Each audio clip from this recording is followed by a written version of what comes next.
This British-US war against Yemen is a war to protect Israel and its genocidal campaign in Gaza. The United States and Britain, some of the richest countries in the world, are bombing some of the poorest people in the world in Yemen for the crime of defending some of the most persecuted people in the world in Gaza. Britain could use diplomacy to solve these issues, but instead it sneaks and scuttles across the region working for Israel. Britain and the United States bombed 73 locations in Yemen last night. Are shipping containers more important than human lives? Joe Biden is now the 4th US president in a row to have bombed Yemen. Britain has had a role meddling, invading, and airstriking Yemen since 1839.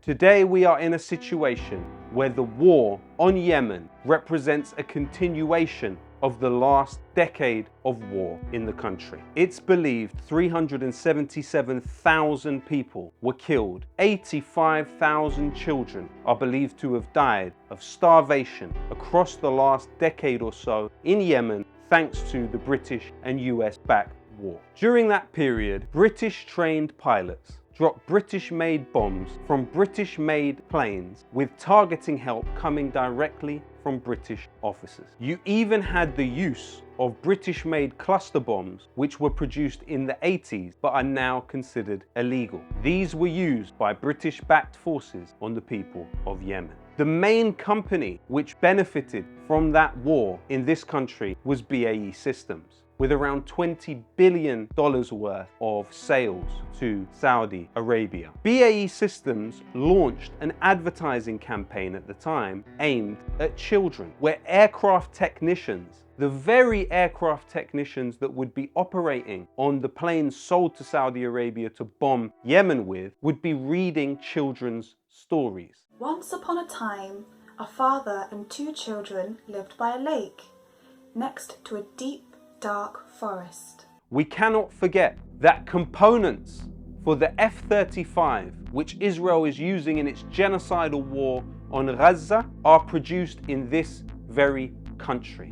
We look at Israel sniping women in a church in Gaza. The components for the sniper rifles were sold to them by the British, and the very sniper rifles themselves were sold by the British.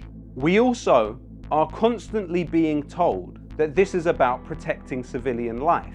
Are all those ships that the Yemeni armed forces have intercepted civilian? The very first ship that the Yemeni armed forces seized in the Red Sea was a vessel known as the Central Park. The Central Park was owned by Zodiac Maritime. Now, Zodiac Maritime is a British registered company owned by the Offer family, the richest family in Israel. This company and this family were revealed by the Times newspaper over a decade ago to be ferrying elite units of Israeli intelligence across the region to carry out assassinations. Zodiac Maritime is an arm of Israeli intelligence. So when the Yemeni armed forces targeted them, they had reason to believe that those ships were being used for Israeli surveillance. But we also need to look closely at the military contractors tasked with protecting Zodiac Maritime ships. The company is none other than British security and intelligence firm Ambry, a security company which is staffed by former high-ranking employees of the British Ministry of Defence.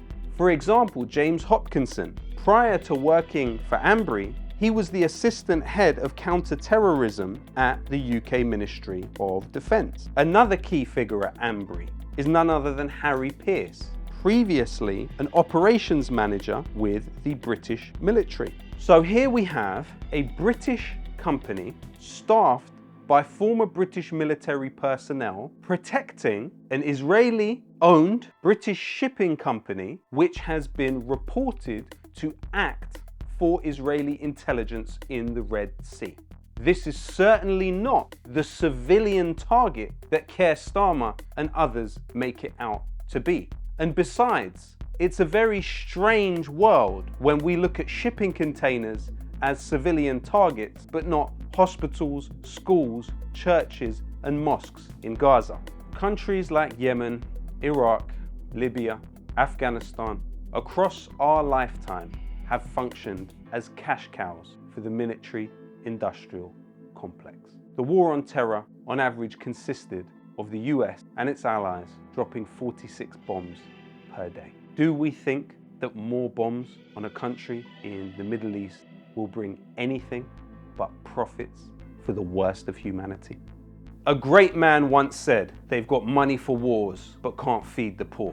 At a time when temperatures in Britain are falling to -4 and people are sleeping on the streets, when doctors, nurses, railway workers, teachers are on strike because of their unjust working conditions, this government wants to use your money to bomb some of the poorest people in the world.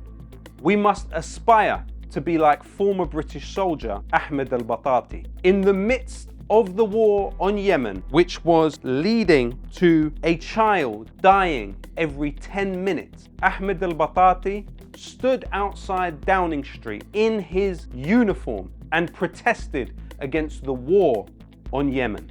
Ahmed al-Batati was then arrested and detained and discharged from the British Army for his service to humanity. We must at this time rebel on the very same basis that our government is a direct participant in Israel's war on the region. If you find yourself bombing some of the poorest people in the world to defend a genocide against some of the most persecuted people in the world, you're not the good guys. We have a mainstream media which is servile to the interests of the oppressors. For that reason, we have to support alternatives which can break that dominance on the narrative. So I would ask that you support Double Down News now through Patreon and continue to allow Double Down News to present the view from below.